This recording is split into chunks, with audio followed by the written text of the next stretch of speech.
আমার প্রিয় বায়োকেমিক ব্যবহারকারীরা যারা বাক্স কিনে অথবা বাজার থেকে ওষুধ কিনে সেবা দেওয়ার চেষ্টা করছেন, তাদের উদ্দেশ্যেই প্রতিদিন একটি রোগ নিয়ে আলোচনা করি। আমি একটু ক্ষমা চেয়ে নিচ্ছি। অর্থাৎ প্রতিদিন আমি 3-4 মিনিট বা 5 মিনিট করে বলে থাকি। আজকের আলোচনা কাশি রোগ নিয়ে। আমি যারা বায়োকেমিকে ডাক্তারি করতে চান তাদের উদ্দেশ্যেই আমি আজকের এই আলোচনাটা করছি। অর্থাৎ একসাথে যারা বায়োকেমিক ঘরে বসে ব্যবহার করেন পারিবারিকভাবে, আর যারা ডাক্তারি করতে চান তাদের উদ্দেশ্যেও কিছু কথা বলে আজকের আলোচনা শেষ করব। তাহলে চলে আসি। আজকের রোগটার নাম হচ্ছে কাশি। কাশি আমরা সবাই চিনি, সবাই জানি, এবং জীবনে আমাদের কাশি হয় নাই এরকম কোনো লোকের আমরা সন্ধান পাবো না। কাশিতে আমরা ভুক্তভোগী নানা রকম কারণে, নানা রকম প্রক্রিয়ার কারণে। চলে আসি।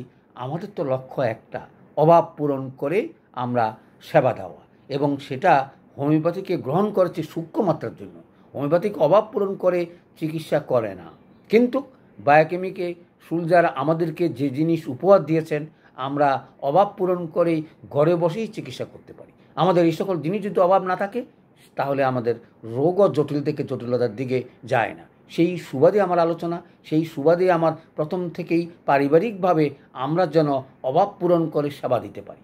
আমরা যেন অভাবের কারণে আমাদের যেন কোনো রোগ না হয়। তারপর রোগ হলে সেটা হোমিওপ্যাথিক ডাক্তার, এলোপ্যাথিক ডাক্তার যারা বিশাল পড়ালেখা করে আমাদের স্বাস্থ্যসেবা দেওয়ার সুযোগ গ্রহণ করেছেন তাদের ব্যাপার। আমরা বাক্স থেকে ওষুধ দিয়ে অভাব পূরণ করে সেবা দেওয়ার চেষ্টা করব।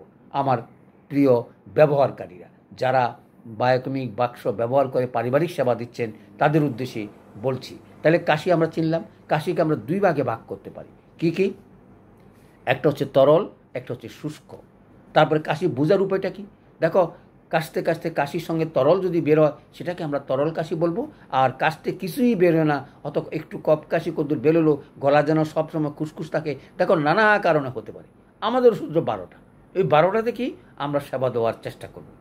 আমি যারা পারিবারিক করবেন অথবা যারা ডাক্তারি করবেন তাদের উদ্দেশ্যে বলছি, ভালো করে শোনার চেষ্টা করবে, তাহলেই তোমরা কাশির চিকিৎসা করে অনেক কঠিন কঠিন রোগ থেকে আমাদের শিশুদের অথবা বয়স্কদের রক্ষা করতে পারবে। তাহলে চলে আসি। তাহলে কাশির 2 রকম বুঝলাম, তরল কাশি আর শুষ্ক কাশি। শুষ্ক কাশির গভীরতা খুব বেশি, তরল কাশির গভীরতা কম। হয়তো সিম্পল ওষুধ দিয়ে ভালো হয়ে যাবে।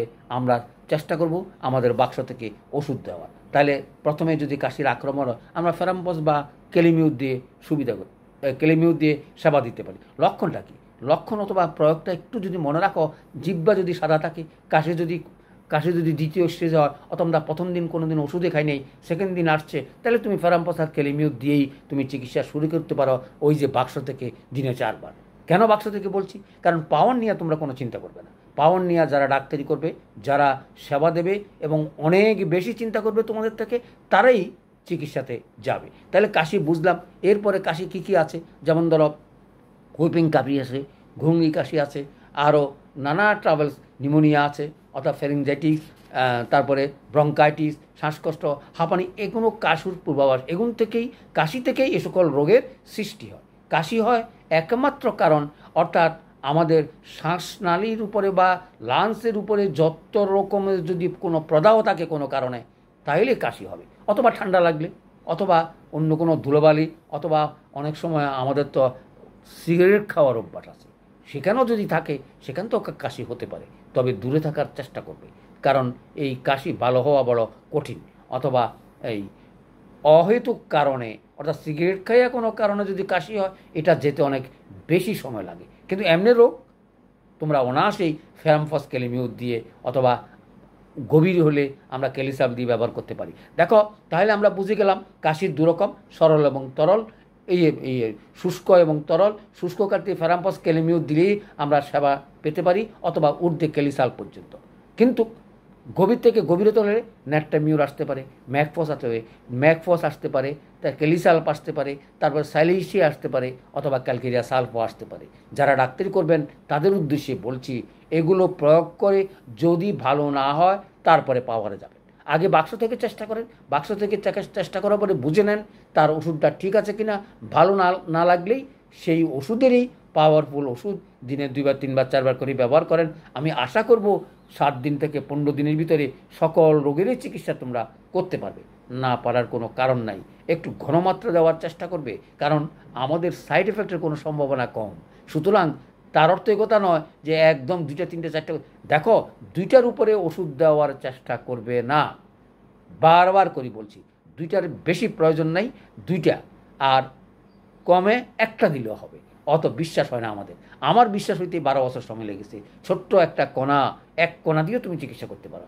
2টা তো আমি অ্যাক্সেস বলছি, কারণ আমি 2টা দিই, আমারও সন্দেহ যে একটা বড়ি দিয়ে কিভাবে কাজ হবে। যাই হোক, এই যে তথ্য, এই যে রহস্য, সূক্ষ্ম মাত্রা দিয়ে চিকিৎসা, সেখানেই এটার সঙ্গে হোমিওপ্যাথিকের মিল, অন্য কোনো মিল নেই। যাই হোক, আমরা চলে আসি কী কী ওষুধ আসতে পারে। দেখো, যে কোনো একটা ওষুধ আসতে পারে, সেটা গভীর থেকে গভীর হলে ন্যাট্রামিউরও আসতে পারে, তার মানসিক কারণে বা অন্য কোনো কারণে, অথবা তার বডিতে যদি বংশগতিতে থাকে। এগুলো তোমরা যদি বিস্তারিত জানতে চাও, হোমিওপ্যাথিকের উপরে 2টা ক্লাস আছে কাশির, অর্থাৎ প্রথম অংশ এবং দ্বিতীয় অংশ দেখার চেষ্টা করবে, তাইলে বুঝতে পারবে তুমিও কিভাবে চিকিৎসা করবা। আমাদের ওষুধগুলো এখানে হচ্ছে কেলিসাল্ভ, কেলিমিউর, অথবা ক্যালকেরিয়া সাল্ভ, সাইলেশিয়া, ন্যাট্রামিউর, ন্যাট্রাম সাল্ভ, বর্ষাকালের ওষুধ। এগুলো মনে রাখতে পারলেই সে কিচ্ছু না। বাক্স থেকে তোমার কাছাকাছি 1টা বা 2টা ওষুধ তুমি 2বার 3বার প্রয়োগ করতে পারো, গরম পানিতে প্রয়োগ করতে পারো, অল্টারনেটিভ পদ্ধতিতে প্রয়োগ করতে পারো, একসাথে প্রয়োগ করতে পারো। একটু কম গরম পানি খালি, যদি রোগটা কঠিন হয়, অর্থাৎ বিছনা যদি শুয়ে পড়ে অথবা কষ্ট যদি পাও, তাহলে ঘনমাত্রা এবং গরম জল। আর যদি সিম্পল না, সে চলাফেরা করতেছে, তাইলে দিনে 2বার 3বার তার মুখে চাবাও খেতে পারে। যত চাবা খাবে তত ভালো, কারণ আমাদের নার্ভগুলোর ভিতরে লাগলেই কাজ আরম্ভ হয়। তোমরা এলোপ্যাথিকের মতন হজম হবে, তারপর কাজ করবে, কিন্তু হোমিওপ্যাথি বায়োকেমিকে তা না, তুমি জিহ্বাতে দেওয়ার সঙ্গে সঙ্গে কাজ করবে। তার কারণ হচ্ছে এগুলো নার্ভের উপরে কাজ করে, স্নায়ুর উপরে কাজ করে।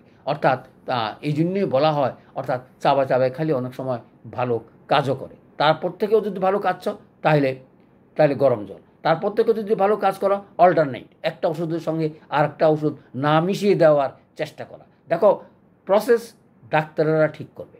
ডাক্তার যারা, তারা যদি শিখতে চাও, তাহলে তোমরা লক্ষ্য রাখবে প্রত্যেকটা ওষুধ রুগী দৃষ্টে ব্যবহার করবে। তুমি কি একসাথে দিবে না আলাদা আলাদা দিবে?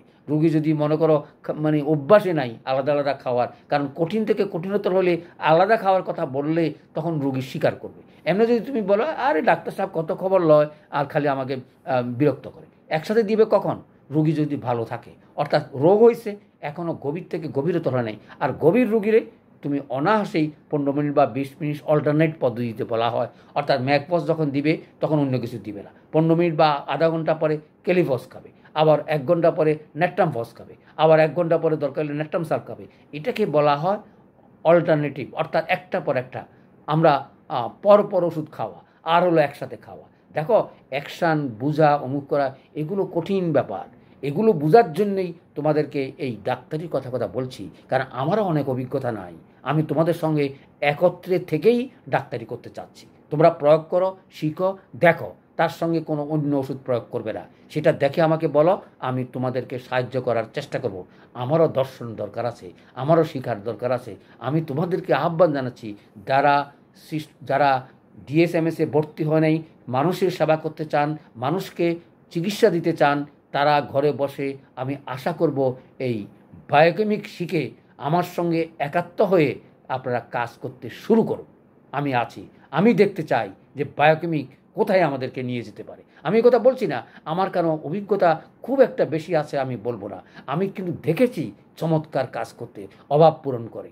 যাই হোক, তাহলে আমরা বুঝে গেলাম, আজকে থেকে যারা ডাক্তারি সেবা দেওয়ার ইচ্ছা করেছেন, অথবা ভর্তি হন নাই, অথবা বায়োকেমিক নিয়ে খালি সেবা দেবেন, তাদের উদ্দেশ্যে আমার একটাই কথা, আমি তোমাদের সঙ্গে আছি। আমার থেকে বাক্স কিনে শুরু করো, ডাক্তারি শিখো। তুমি যদি চোখে দেখো, আমিও দেখব তোমার চোখ দিয়ে, কারণ আমি অনেক সময় হোমিওপ্যাথিক ছাড়া চিন্তা করতে পারি না। হোমিওপ্যাথিকের সঙ্গে তো বায়োকেমিক দিই, সেটাও বিরুদ্ধ আচরণ, সেটাও সঠিক নয়। কিন্তু হয়তো হোমিওপ্যাথিক, ওই যে বললাম, আমি খোড়া হয়ে আছি, অর্থাৎ বায়োকেমিকও দিই, আর বায়োকেমিকের কার্যকলাপ লক্ষ্য করার মতন সিম্পল ওষুধ দিয়ে আমি হয়তো আমার দর্শন হয় নাই। সেই কারণে আমি অনেক সময় অনেক কথা বলতে পারি না, যেটুকু দেখেছি সেটুকু বলি। কিন্তু এটাও অনেক গভীর, অনেক রোগ তোমাদের হাতে ভালো হবে। যারা বায়োকেমিকের বাক্স কিনে অথবা 1000 টাকা দিয়ে বা 1100 টাকা দিয়ে বই এবং বাক্স কিনে পড়তে শুরু করছো, প্রয়োগ করতে শুরু করছো, আমি তোমাদের সঙ্গে আছি।